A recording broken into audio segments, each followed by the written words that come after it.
Ayan na po si Miss Cathy Binag, mga kababayan. Nandito na po tayo. Wala naman pwede chicken curry naman. Alam mo, Dok, Ano pa? maisog tayong lahat, tama? Yes! Lalo na yung mga vlogger natin, maisog lahat yan, tama? Pero putang ina, walang bastusan! Huwag nyo kami pagsasawayin! Ay, sawayin ba? Sayaw. Okay na? O, para po doon sa mga nag-donate ng tubig, salamat po. Salamat po, salamat. Ayan na po si Miss At Cathy Binag, dagdagan nyo mga na po kababayan. ng At pagkain para sa ayusin ulit. natin.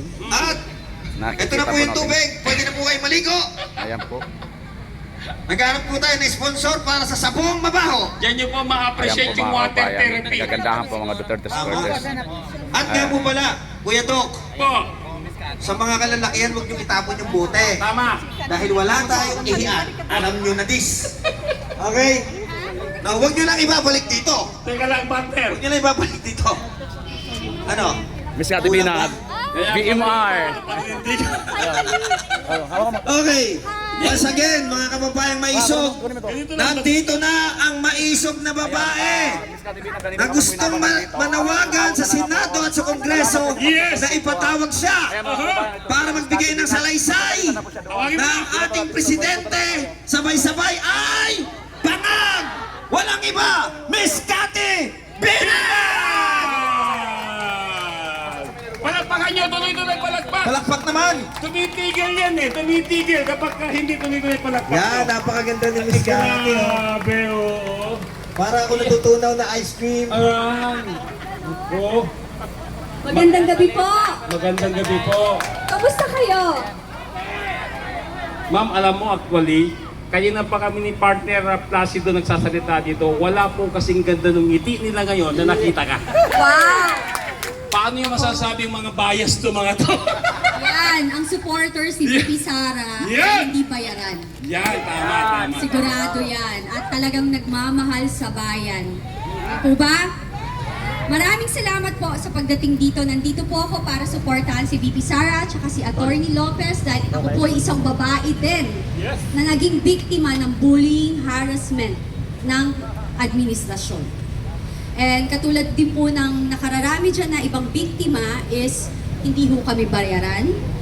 At nagsasalita ho kami dito, katulad ko, isa ho ako doon, na sinalang ko ang aking buhay at buhay ng aking pamilya. Naway, magpatuloy po tayong sumuporta kasi karapatan po natin na ipaglaban ang ating karapatang pangtao. At ako po, ang hinihiling ko lang din po sa inyong lahat, is wag niyo hulang ding lahatin ang kapulisan at kasundaluhan na masama silang lahat. Hindi po.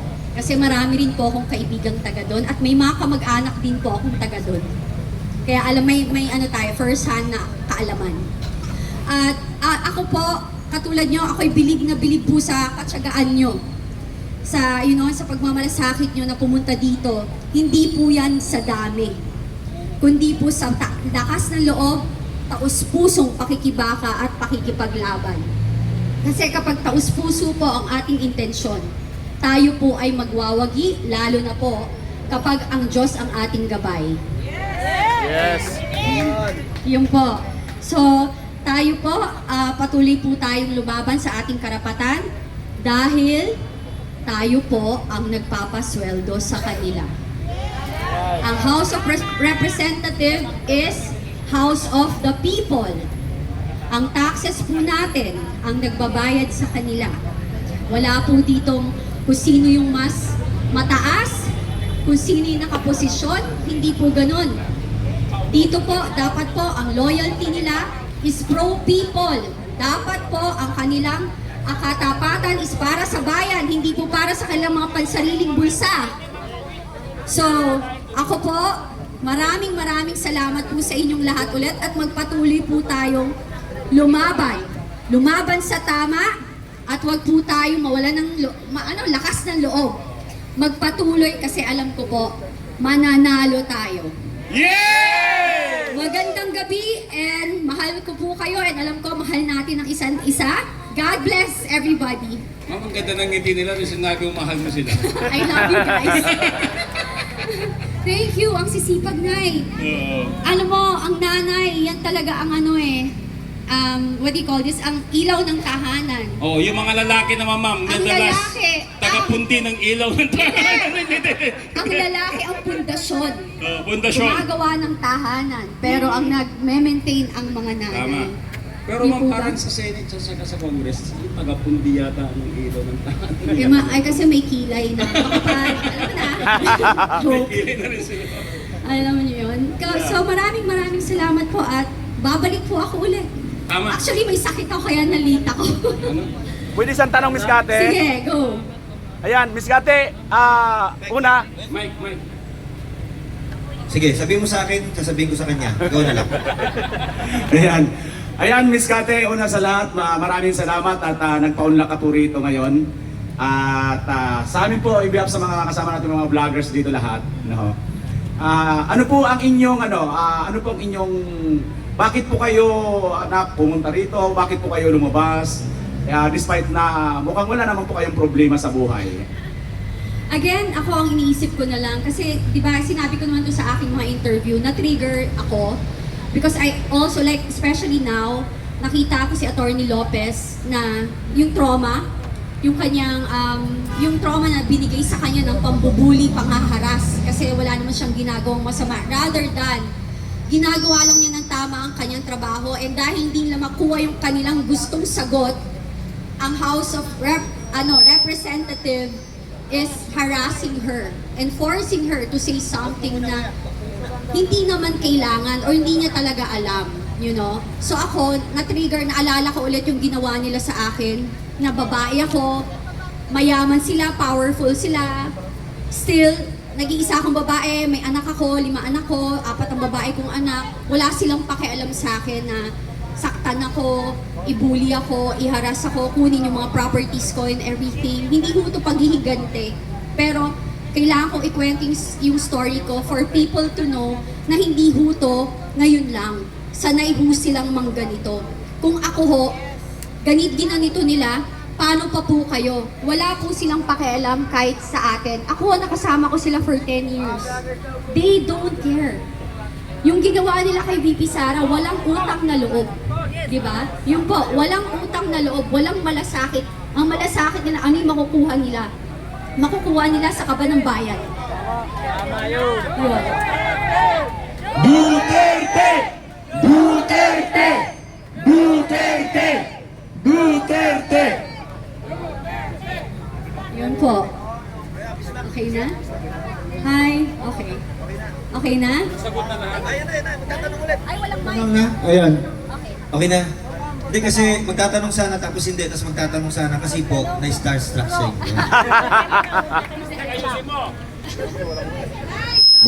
Magandang gabi, Miss Kate Binag, Bisdak Pilipinas. Oh. Hello, may utang pa ako sa iyong interview. Ano?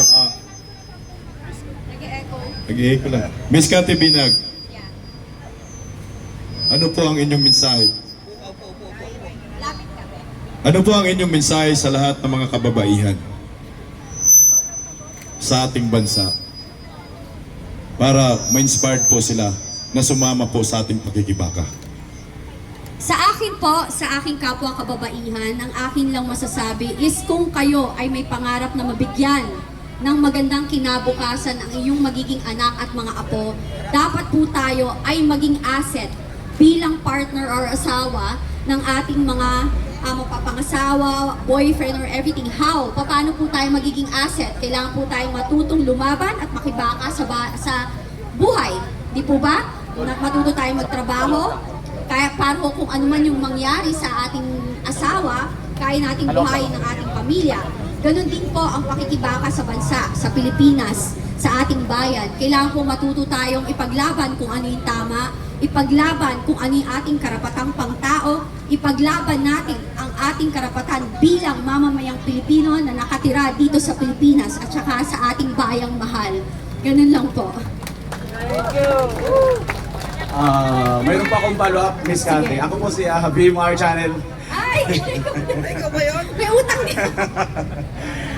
Miss Kate, kahapon po nung napanayan po namin si Senator Bato de la Rosa with Yumi Santiago, ang isa rin po sa biktima, at nagpapasalamat sa programa ni Tatay Digong na War on Drugs because yung kanyang mga kamag-anak ay nagbago po. Miss Cathy Binag, kayo po, kung sakasakaling magtuloy-tuloy po ito ang investigasyon, makikiisa po ba kayo sa panawagan na lumabas din ang mga biktima po nitong mga illegal na mga droga? Dapat po, Duterte!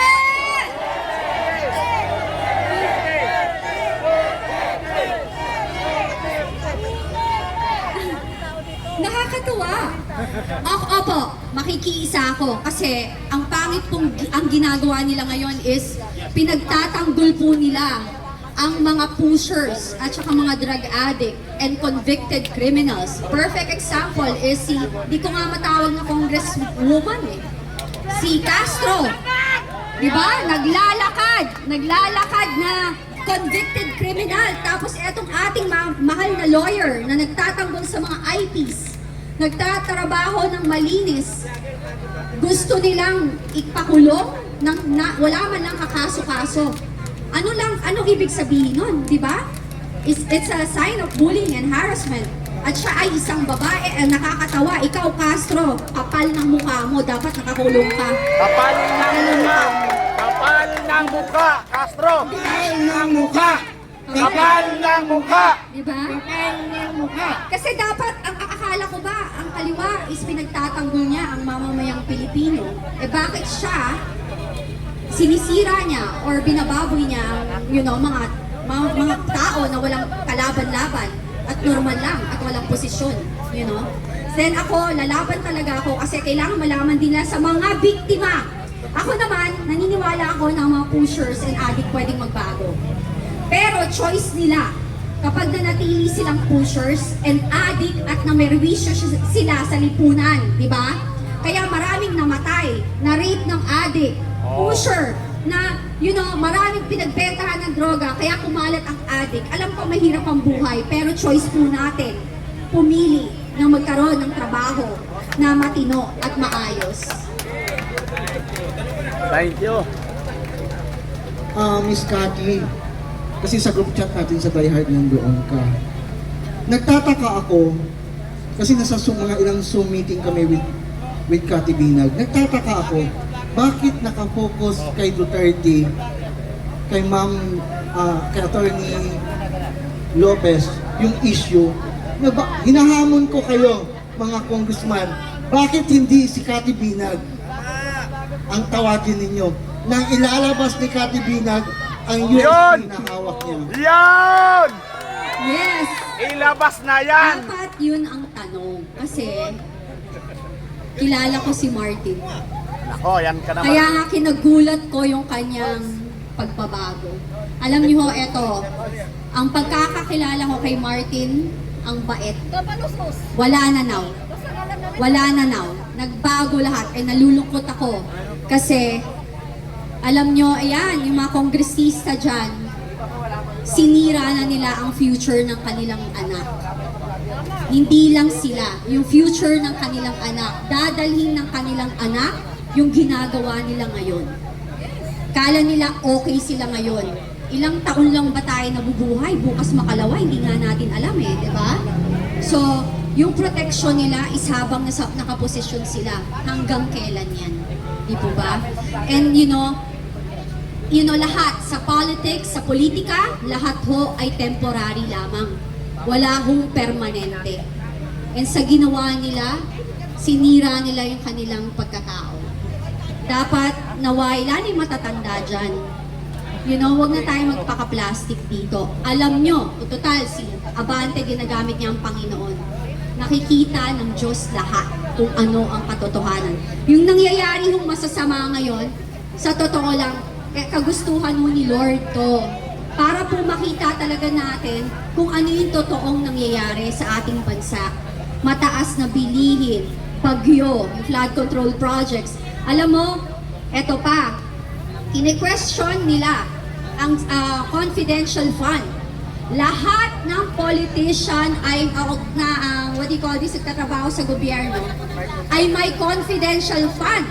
So ang hamon ko, sa Quadcom, buksan natin ang libro ng lahat. Lahat na may confidential fund, buksan natin. Buksan na yan! Kine-question nyo ang confidential fund ni BP Sara. You want to be fair and square? maging transparent tayo. Ilantad natin lahat kung wala kayong tinatago. Yun lang po. Yun. Miss Cathy Binag, follow-up question lang ho. Balikan lang ho natin yung issue sa drugs tungkol po kay Bongbong Marcos. Kung ipatawag po ba kayo sa Quadcom, haharap po ba kayo upang isalaysay po ninyo yung personal encounter po ninyo kay Bongbong Marcos na gumagamit po ng ipinagbabawal na gamot? Haharap ako, pero hindi ako pipirma ng, what do you call that? Waiver. You know why?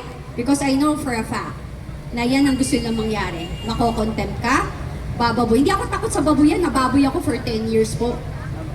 Pero lalaban ako ng harapan. Pag sinigawan ako, sabihin ko, wala kayong karapatang sigawan ako. Wala kayong karapatang sigawan ako. Hindi ako pumunta dito para bastusin niyo. Yun! Isog! Diba? Yun po yun. Kasi nasira ang Kongreso sa ginagawa nila. Hindi naman ho lahat ng kongresista. Nandyan nga po si Congressman Marcoleta, diba? Nagsusupport nga, nagagalit sa ginagawa nila.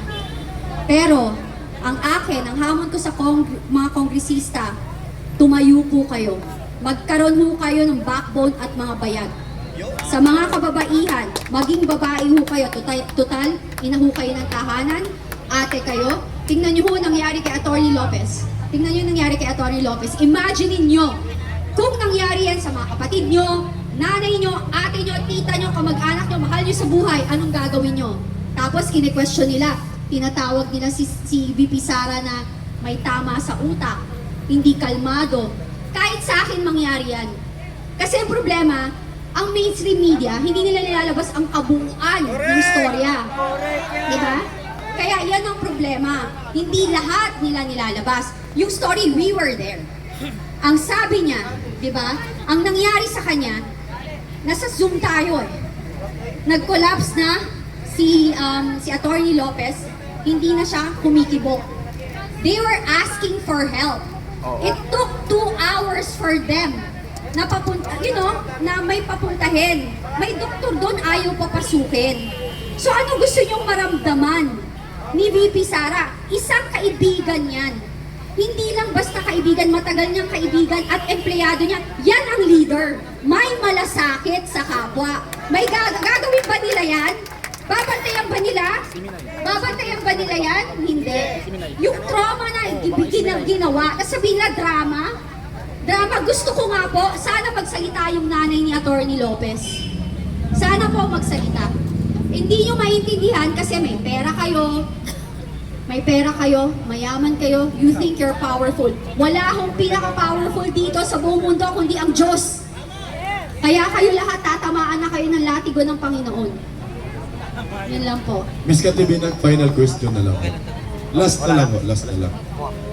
Nung na-interview po kayo ni Maharlika, ang sinabi niyo ho, na mayroon kayong hawak na USB kung saan ikwento mo lahat yung pagkakilala at pagsasama ninyo ng dati ninyong boyfriend kasama po si First Lady Alisa Aranita at saka si Bongbong Marcos.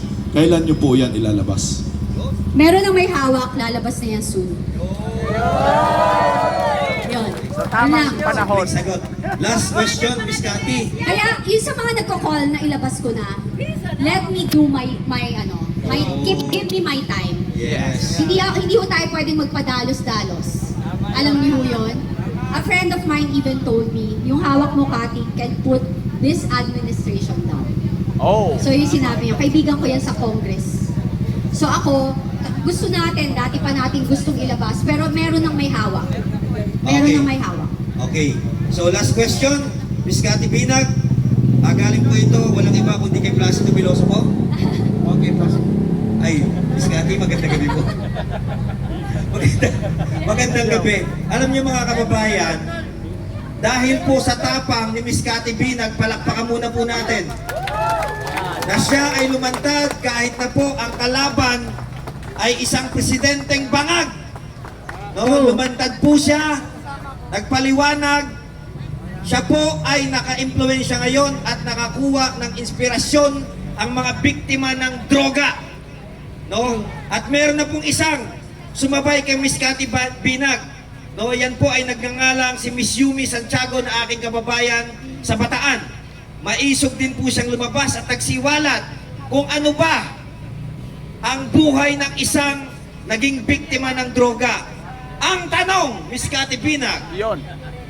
Ang 1 million. Ano? kung sakali ba na mas marami pang may inspire sa inyong matapang na paglantad at kayo ay hikayating pangunahan na magsilabas at manawagan sa ating gobyerno ng isang masusing investigasyon, titindigan nyo ba ang mga biktima ng illegal na droga? Sa tingin mo ba, Placido, hindi ko titindigan? Sasagutin ko na yan. Oo! Yes! Nananawagan ako sa kapwa ko, biktima, pamilyang na biktima ng mga gumagamit ng droga, namatayan dahil pinatay ng addict, namatayan dahil pumasok sa pagbebenta ng droga ang kanilang kapamilya, ang mga nabiktima ng mga addict na nahagahasa, naharas, at nasira ang mga buhay dahil sa pagdodroga, sabayan niyo po kami. Nandito po ako, tutulungan ko po kayo. Kahit maghirap ako. Palakpakan po natin si Miss Cathy Binag. Yes! Kaya Miss Yumi Santiago, kami po ay nananawagan, may partner na po tayo, kay JM Morales, nandito na po ang mga gagawa ngayon ng panibagong hearing pagdinig sa Senado at Kongreso. Palakpakan po natin, anti-war on, anti-illegal drugs, pro-war on drugs, Miss Cathy Binag. Palakpakan po Yes. natin. Huwag mensahe mo Maganda muna. po ang ginawa ni President Duterte na paglalaban. Thank you po. I love you also. I love you. I love you. Ay, from Canada. Wow. Thank you so much. Yan. Maganda po ang ginawa ni President Duterte sa war on drugs. And again, sabi ko, hindi ko tinatanggal yung gusto, yung kasabihan or yung paniniwala na ang tao ay may pagbabago. Pero, nung panahon na yon, those are the safest year of our lives. Kasi takot po ang tao. Ultimong politician, takot magnakaw. Ang military, talagang ang dignidad nila, mataas ang kapulisan. Binigyan niya ng integrity, nilabas niya kasi for the longest time, nababoy ang kapulisan tsaka sundalo. And you know, there's a lot of, marami po tayong pulis at sundalo na matitino. And talagang inayos niya. And kaya ako, you know, sometimes bakit mo pinagtatanggol yung pulis at sundalo? Kasi ako naniniwala, hindi lahat. Ginagawa lang nila yung trabaho na, pero pag dumating ang panahon na kinailangan talaga nilang lumaban para sa atin, they will do it. I believe in that. Kasi ano na yan? Yan ang kailang sinumpaan, tungkulin. Ganun po sila. Maniwala po kayo, magbigay lang po kayo ng konting pasensya sa kanila kasi you know, ang hirap din po ng kanilang kalagayan. Pero sa patuloy nating pagdadasal at paniniwala sa Panginoon na ang kasamaan ay hindi mananalo sa kabutihan, tayo po ay mananalo. Di po ba? Yun lang po. God bless everyone Yes! and good night. Cathy Binag, nasa tabi ka nasa tabi mo kanila. Thank you sa suporta po. God bless, guys. Okay, Ayun. publicly announced